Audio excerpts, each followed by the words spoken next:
My screen is visible, right? Remote.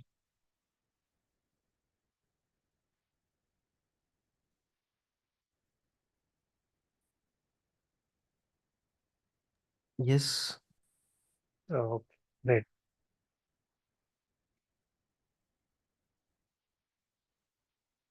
Oh, welcome to day one session. Actually, it's a day two session. So today, what we are planning, we just going to discuss about that. We get a basic concept. Especially, we plan to go with commands practice today. This is the agenda. So because yesterday we had a discussion a lot, and there's some clarification I just give you. We got some idea how we are going to proceed further with the upcoming classes that you had some idea right now. So I just going to be start the basics of commands, and then I'll be going to show some examples in front of you with the reality. Okay. This is our cluster environment. Here I just installed all the software. So here is going to be synced with your all the command interfaces. So later session, this installation I will guide you, and you are going to do the same in your environment, and get ready for your hands-on practice. Today 88 with the port number, we can see all the resource information, how much we have right now. So as of now, this is completely we will be going to install with. Let me create one notebook. Then only we can easily sync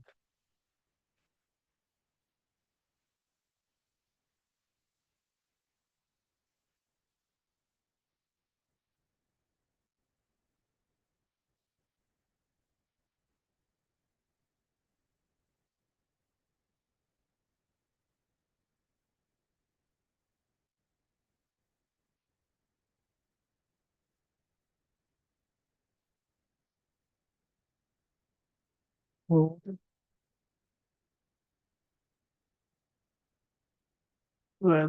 29.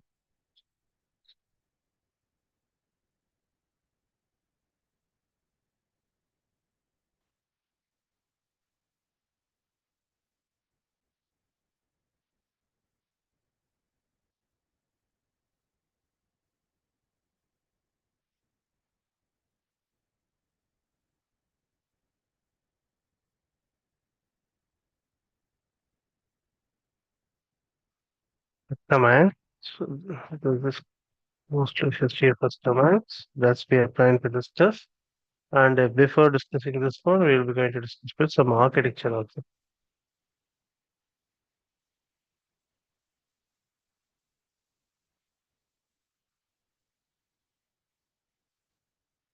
Okay, so this is the agenda. So Hadoop architecture is nothing.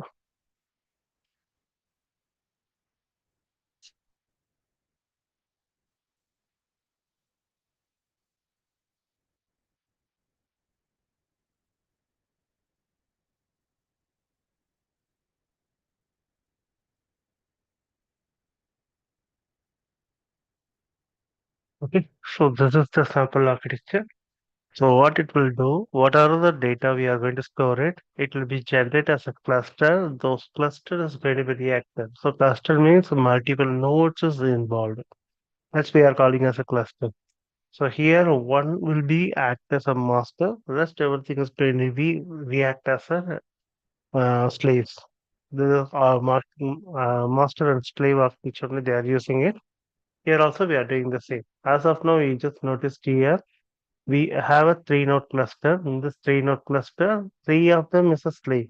Data node one, data node two, data node three. This three is a slave, and one of them is a master that's running for you. There's a complete basic ideas. Okay, so if you want to see the master, that's completely in container basis we just created. We cannot show you, but I'll try to show this examples. So here our container has already designed.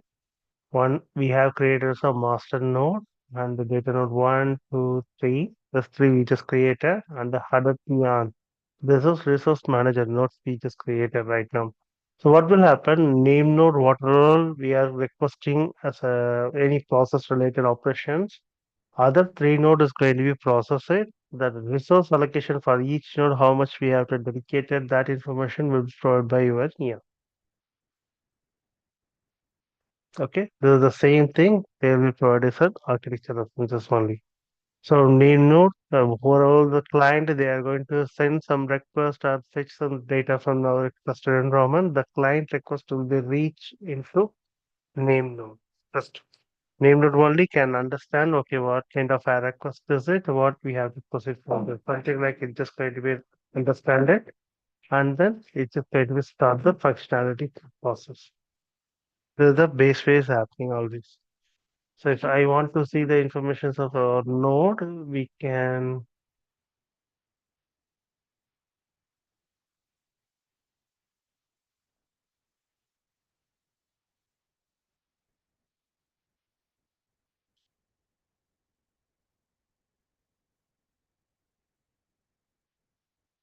what was the IP address?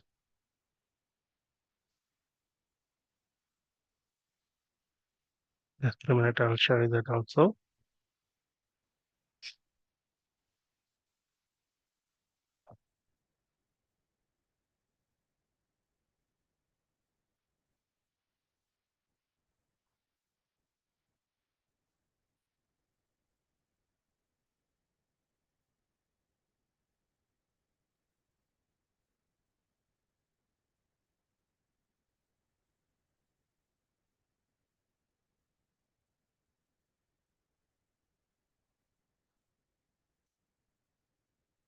Yeah. So here is available. This is the host information. My host name is HDFS Bigdata and port number I just involved with the 9,000 inputs. If you scroll down, you can see this entire cluster information, how much live node I'm using it, how much data node I will be running for you. All the information I can capture. As of now, it is DFS use. Total, my cluster space occupied is 2.95 terabyte because I have that much size of my system is available, so that it only just occupied. So maximum input I can load up to 2.95 terabytes of data in this cluster currently. And right now, DFS is just used only for 648 MB of data only. And the other references, if I was supposed to do any progress at the back end with the references, they may be going to use. This is not utilized. This may be going to use it. And the balance, how much is available? Because this much is occupied. Balance, this is the volume. You can add your data or do some processing. This is information. A live node, I already informed. Three live data nodes we are using it. That's they are mentioning as a live node here. So have same data node 1 and data node 2, data node 3. This three data node is going to be what for us and each have some capacity limit. Each have almost 1 terabyte of the data. We can store it at one. Okay, this is the basic informations. Any questions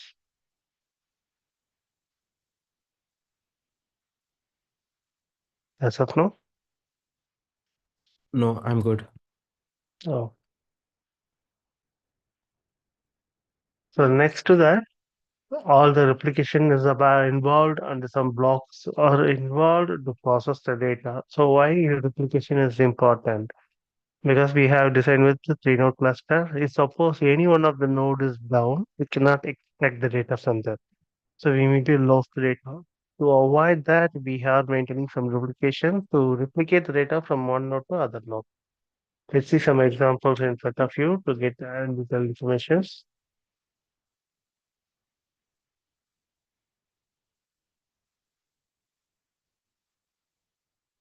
Okay, I have sample file, PySpark underscore sample. This is I'm planning to pull fish into this table.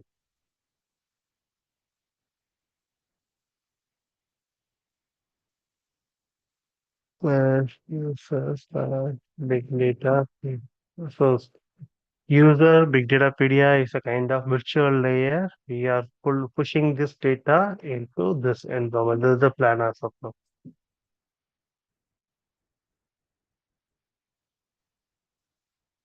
Okay, now the file is loaded into this one.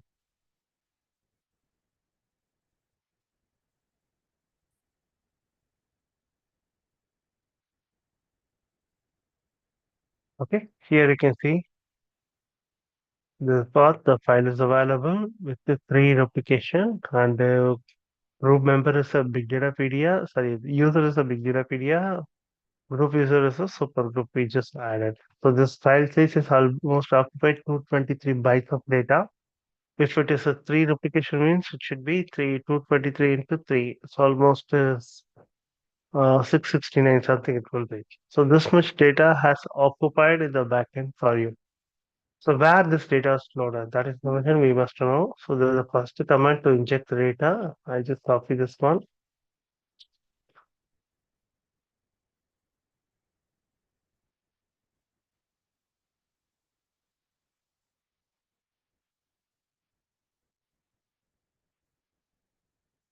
That is the next command to list the value.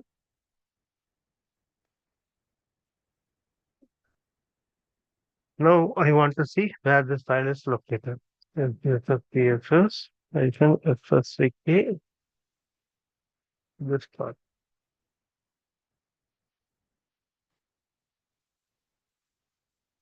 Wait for me. Locations. Why what happened? Why what is the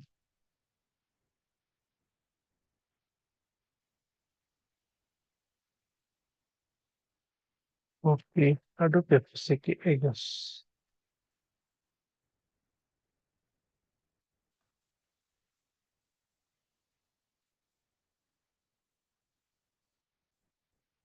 Okay. So this is the command. GFS FSCK, and then we will be providing where the path is located. This have more of the information when we are going to add locations and block.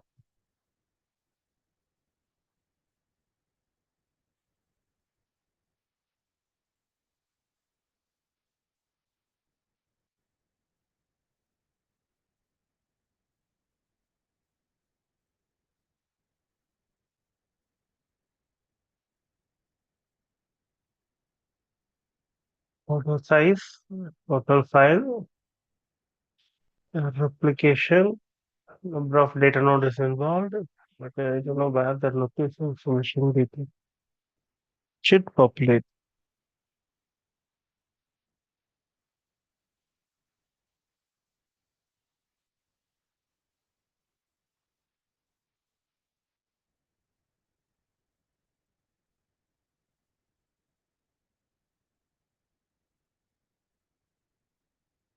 Location and blocks.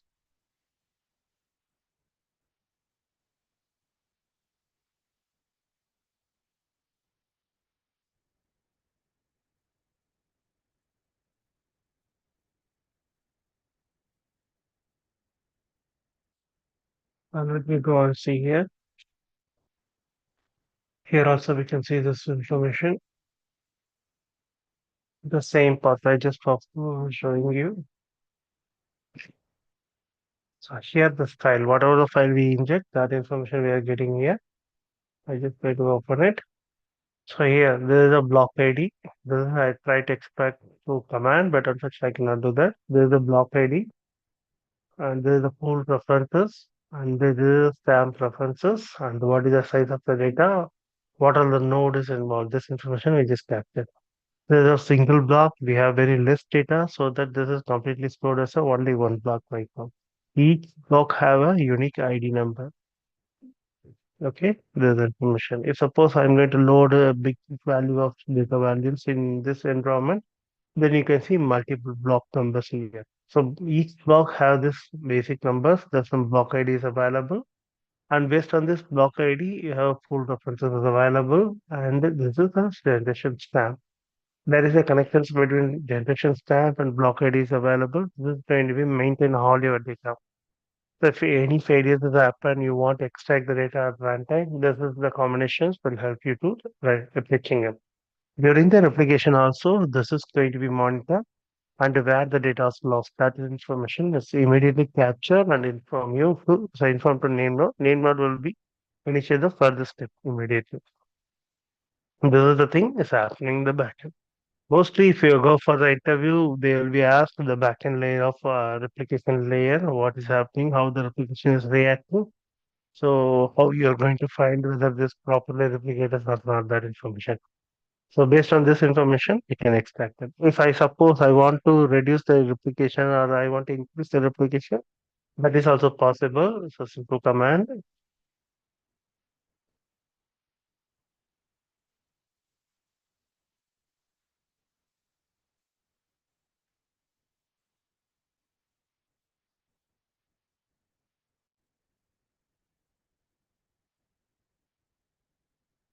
If I have this untitled.ib empty file, this is I'm planning to inject again to the path, but I am planning to go to only two replication.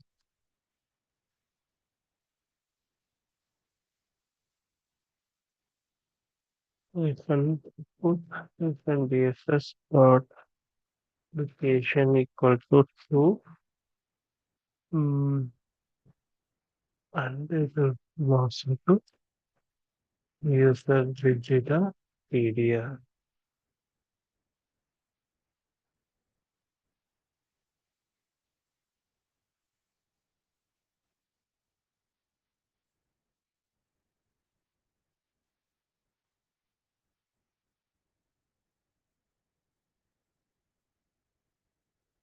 Thing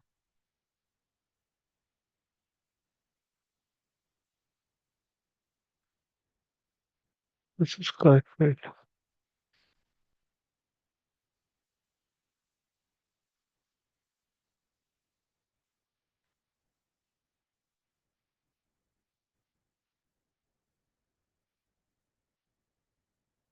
So this is actually coming.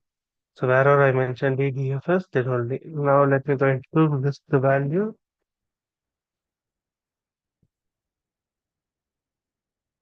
Okay, so previous files will be following with three. This is the recent file we just loaded. This recent file only following with the 2x replication. If I'm supposed to see this in this block, this part,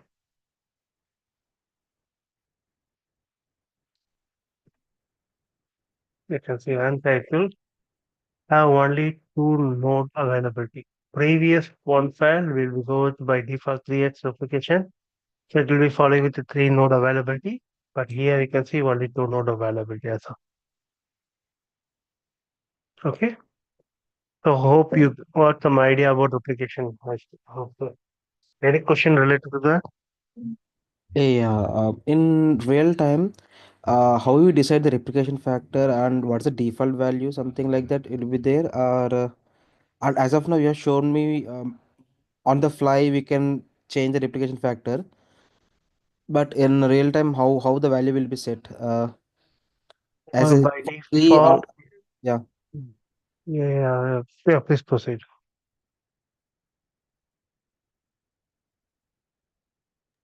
Sorry, yeah. No, that's my question. Like in real time, like how the factor will be decided. Like you said, three on the fly you can do the change to if you want needed something like that. But generally we won't change or we won't give the number something on the right. As of now, we know it's good, but how to decide the replication factor or how the admins will decide?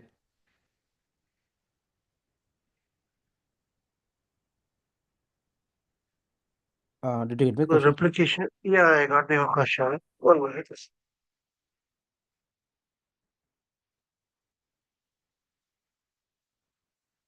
So replication factor by default we are using a three. It's a common. Whenever you're going to design the configuration, the backend, you just keep on go with three X replications only. But later, if I want to increase or decrease, only the configuration platform only I can do that. How, where, which situation I am planning to decide how many replication. It's related to your importance of the data.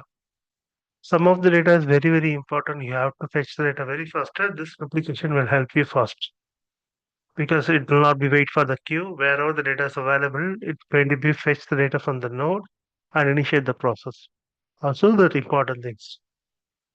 So especially class models, class one, class two data is very, very important. You want to use it immediately for your project. So this those cases, what you can do, you are going to apply and fetching the data through this configuration, whatever the configuration I just using it right, using those configuration, we can immediately fetching at runtime for us. This is the beauty we can do that. So there is no other mechanism. Based on your importance, we can design the functionality with a replication. Some most cases, what will happen, we maybe have a very less nodes is available. There, unfortunately, we don't have other option. We have to go with one applications only. So this is the basic information. Hope you got the answer right. Yeah, but I got a bit confused. If you sorry, don't mind. Hmm. Replication factor is nothing but mean just copying the data. Whenever the data node it got failed or dead, something like that, the master node will call it, and on during the process it will whenever we're calling the data something like that, right? Whenever the data node failed, master node will call another node, something like that. But it does not mean that it will make the data fast, something like that, right? And unnecessarily, if you're giving more replication factor, that means unnecessarily we're loading the huge data, means wasting the memory, right? Unnecessarily, something what I'm thinking in those terms. Am I wrong? Yeah, it's a storage not with the memory. So storage will be included in more little bit. But Yeah. the processing wise is a parallel processing. It's supposed to apply sometimes so your job is stuck a lot. This replication will help you to fetch the data faster to running you because it will be available across multiple nodes, right? So whenever the job is going to be making some slowness, you can use this replication to make it a little bit faster. Because some of the places what will happen, especially particularly did not build fully occupied, almost 80 to 90% is occupied. So yarn will keep on wait in the queue, and whenever the resources are available, the node resource everything, then only will be utilized. If you have a replication mode, then other data nodes have this data. So immediately yarn can consider, okay, this data node is ideal. I can assign this task to you. You can initiate immediately. This is happening. Because this internally, this nodes, right, the data node. So data node, the read and write mechanism based on this utilization only, Yarn can design. Yarn is a resource manager. It has to hold the data and continue the process immediately in the backend for you. Those are common things happen. Okay? Okay, got it. Thank you. Yeah. So just any question?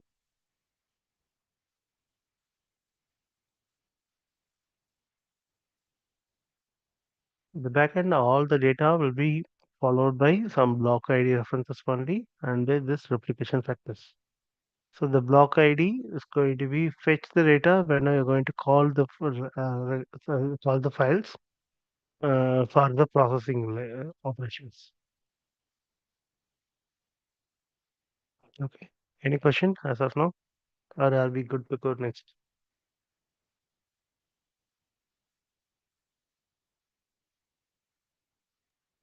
I think you're good. Okay, great then.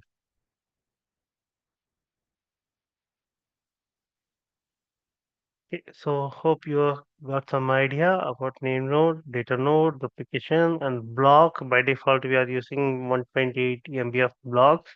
For our testing purpose, we just migrate into 16 MB because we don't have that much memory spaces we cannot assign for our process. So as of now, our cluster have only 16 MB blocks, the default block size.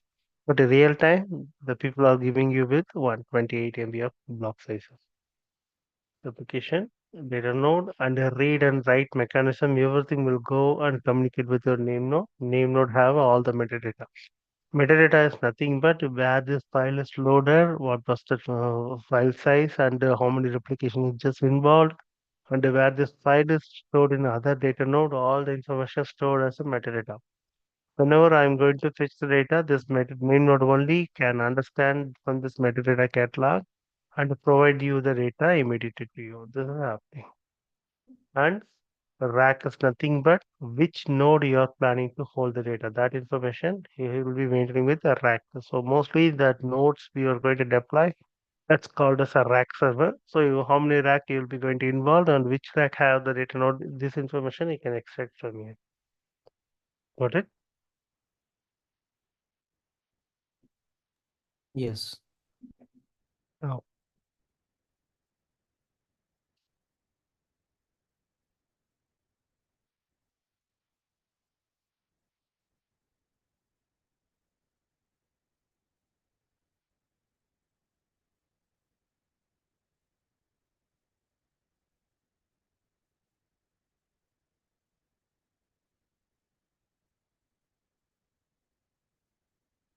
What else? Mm, Okay, yeah, that's very good. So what will we just compare and we had an explanation.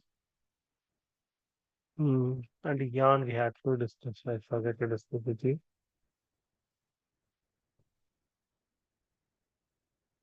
No, data, no, then I have application, block size, yarn, yarn have a resource manager, node manager, application master, containers, and then what else? Hmm,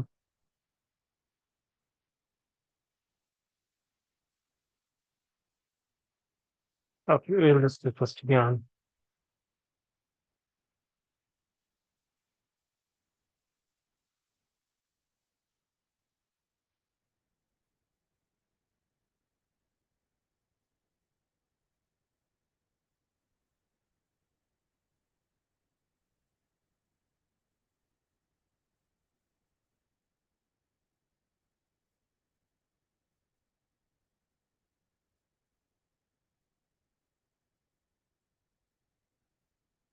Okay, you can use it. So line node and the resource manager and other information is available. You can get any other details.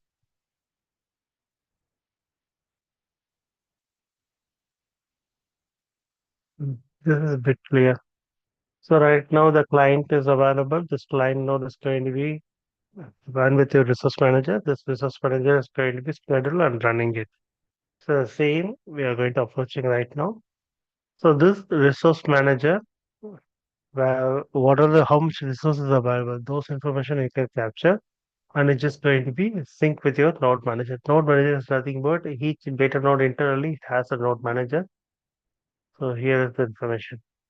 So node address. So here this node is going to be run for you. Let's suppose I'm going to allocate any resources. I'm going to start the PySpark job.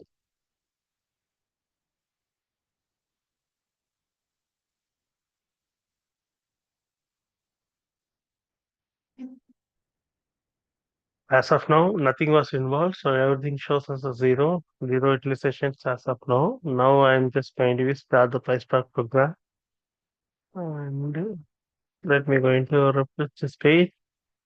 You can see the node is occupied, so one container is assigned, 1 GB of memory is used, and one core is as of now which is involved. This information we can capture it. Right now, it's trying to increase. Okay, 1 GB only as of now. So memory is related to 1 GB only just allocate, and only one core is used as of now. Once the resource is occupied, then only we can see how much it was involved. Right now, this resource is involved. So three node is completely involved, three node manager, and each have almost 1.5 GB spaces as allocated. Three cores allocate for your particular job. Okay, so this functionality who has taken care, this is completely followed by your yarn resource manager. Resource manager is going to be communicate with your node manager. Node manager is going to be run your job and runtime for you. This is the common. Okay. Inside this node manager, you have a containers. Okay. One application ID has created. This application ID only keep on following with your all the functionalities. So as of now, this is the attempt references. Here the node references, which node is going to be React as a main application. This information we can capture it.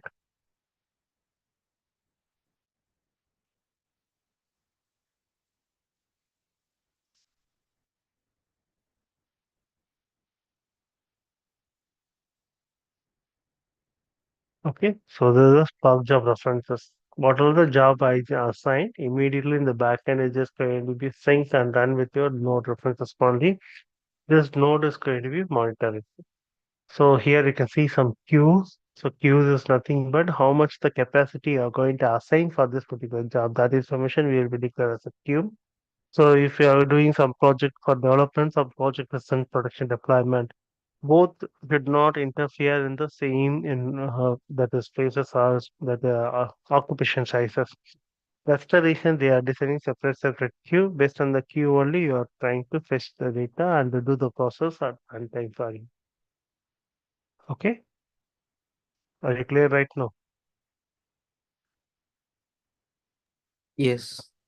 This combinations I'm talking about, like, okay. So this is the use of resource manager. Resource manager just to create this application number. Okay, whenever the request is received, this yarn is going to be fetch those information, how much resource is needed. Based on that, job number is going to be created. This job number only maintained by your resource manager. So job is nothing but applications. Application ID. Okay, it is two pointers. So this application is going to be run for you, right? This application have some multiple attempt references and the node references. Everything can monitor by your node managers only. So here attempt.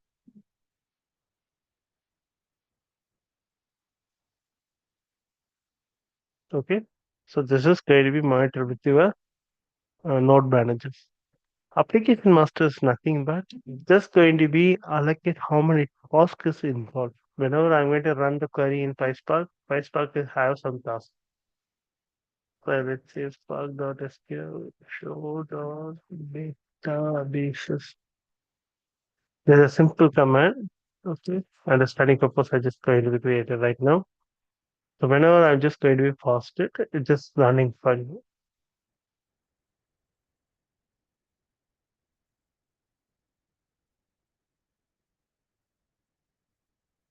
Okay. Page show command doesn't code. Maybe one.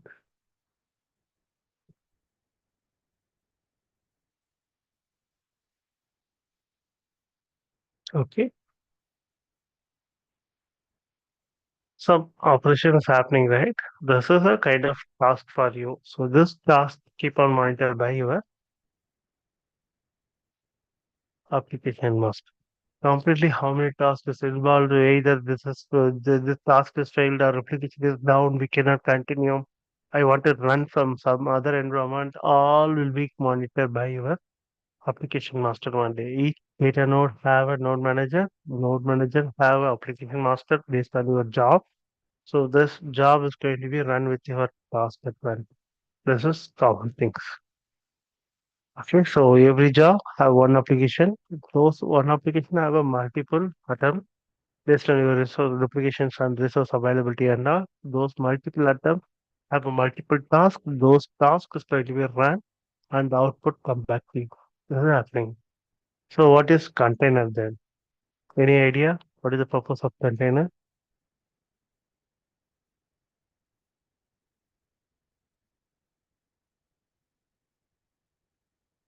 Anyone?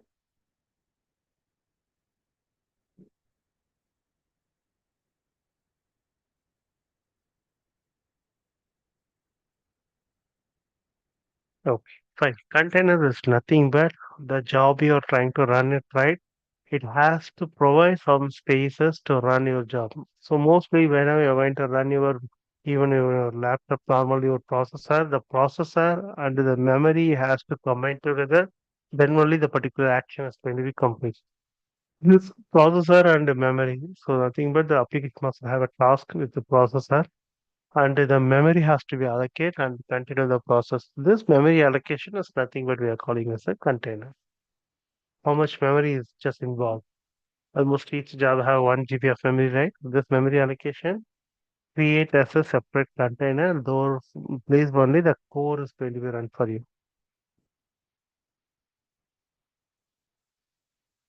So hope you see this information before.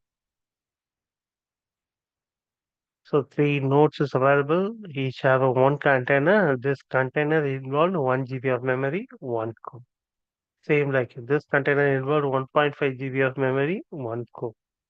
Something like three containers has created. Currently, this three container is going to be run with implies to that memory and core references. If suppose my job is running more and I am allocating multiple resources, this container only occupy this information and run in the backend for you. Okay,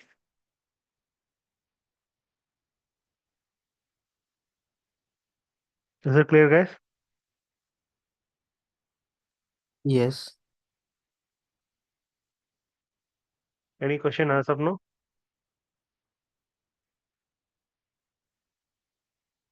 No.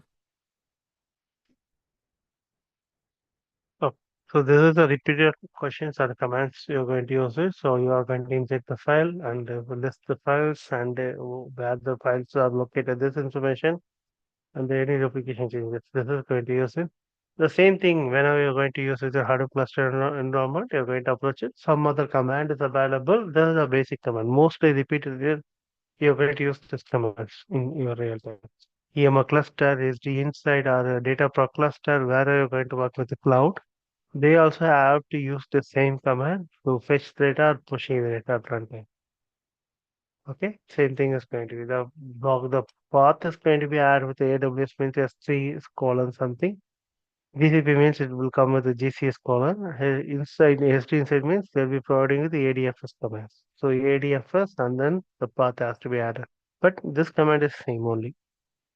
So it's very close and enough for you when I'm going to start it. But this is the data ingestion. I want to fetch the data from their environment out. That's have some commands. So this is the pulling the files, so pushing the file from our local to our cluster. I want to get back the file, then I have to use the get command. So put is nothing but it just kind of push the file from our environment to Hadoop environment. If I suppose to extract, then maybe I'll do that.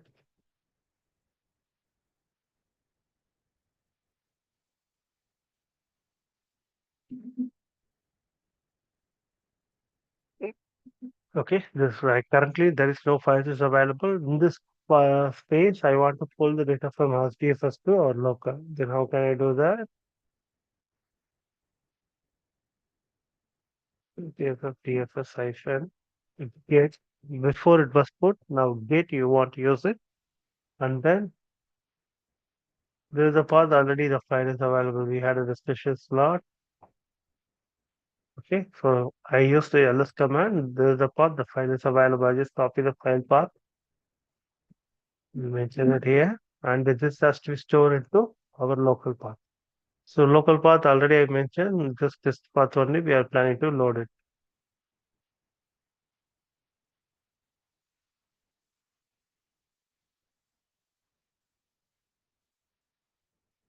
So there is a path.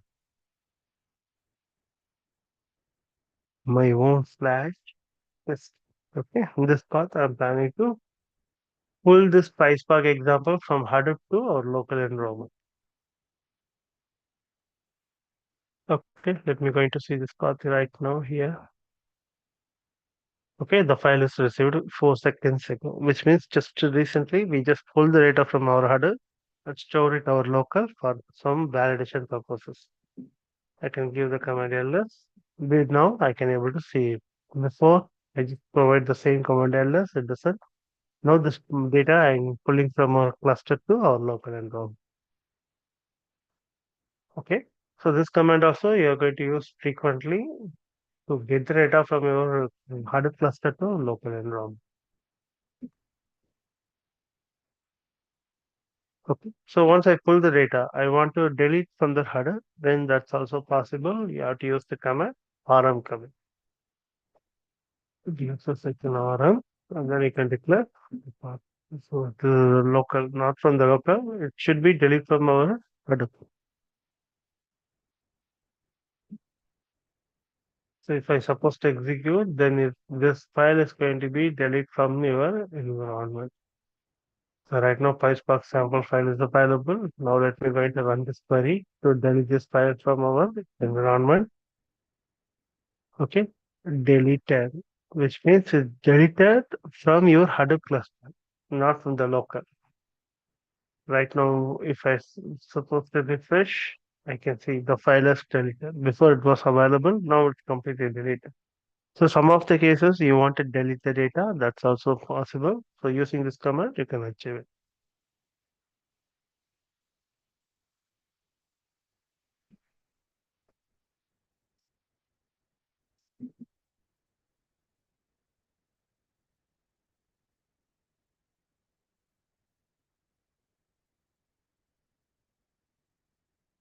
Okay, so pushing the file, pulling the file, list the values, and deleting the operation.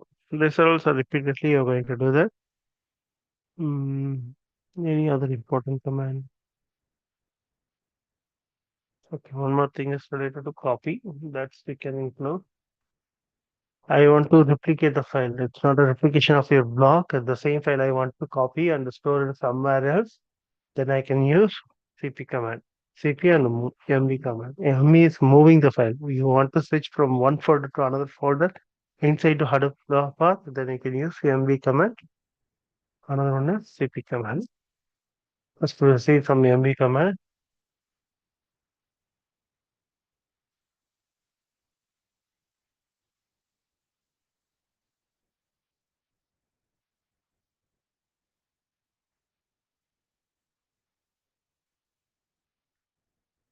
Okay, so now the file is available and title.iv only.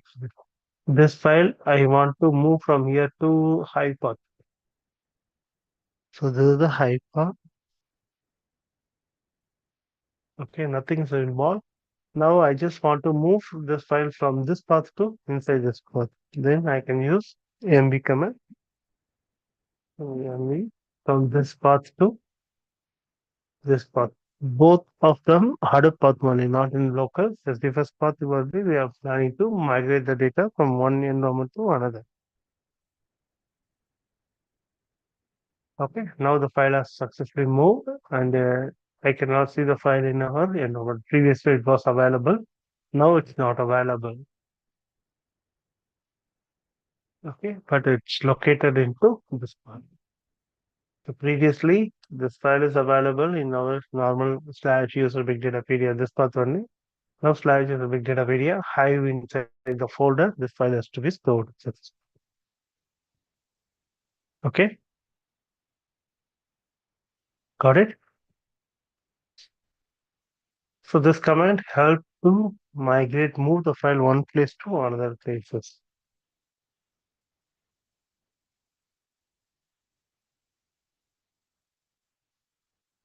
Okay, so now suppose I want to copy the file.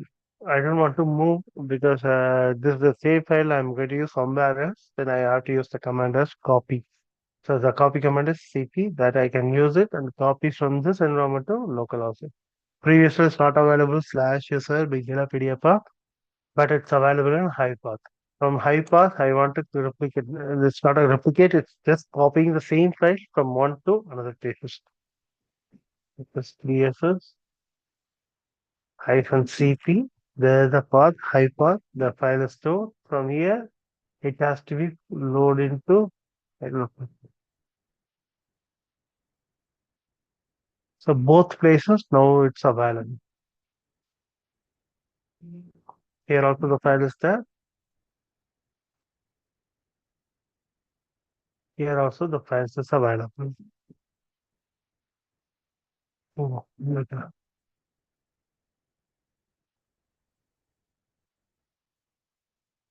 So both file here is available. The same is available here also. Got it?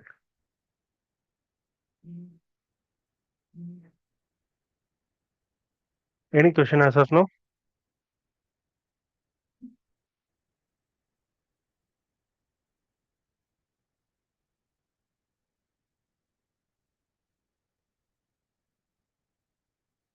Are we good?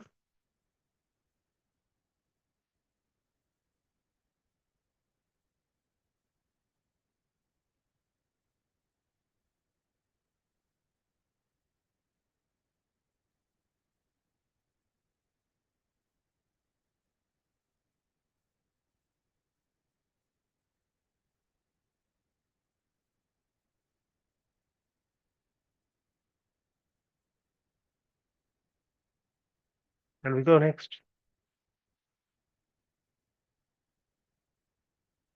Are any confusions?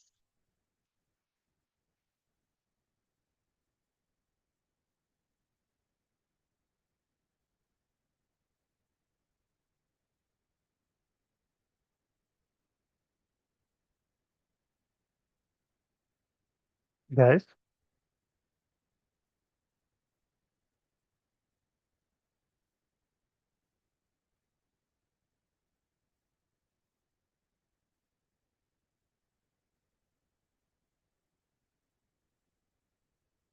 oh, one more thing I forgot to tell you. This yummy command will help to rename the file also. So this is we can discuss, and the rest we can discuss tomorrow. Okay, so I can use the same command, but I want to change this file name into different file name. Then I can use the same yummy command only.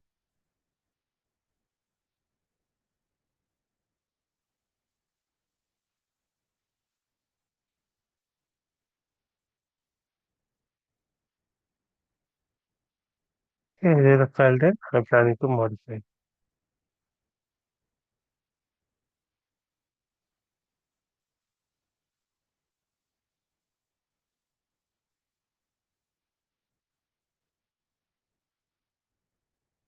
It helps to change the file from untitled.ipynb into test.ipynb. This is the meaning.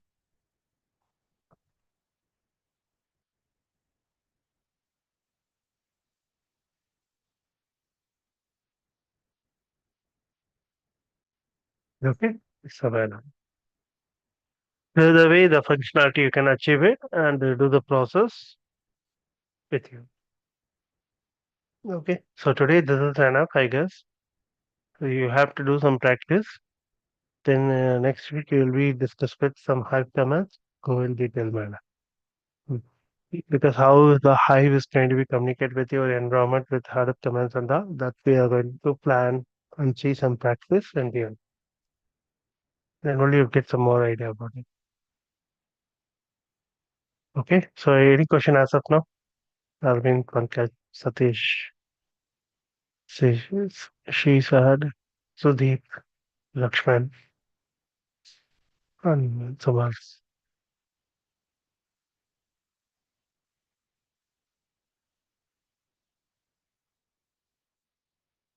Are we good?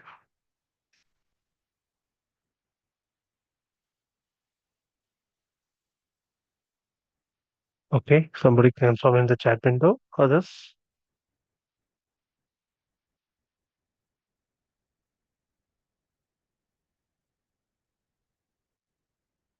Okay, right then. Okay, so this is a demo session, so we can close it now. And next week we'll be continue where we left. Okay,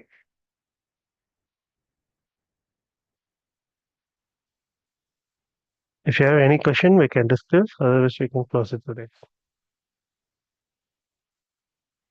Any queries? Yeah, thanks, Pankaj.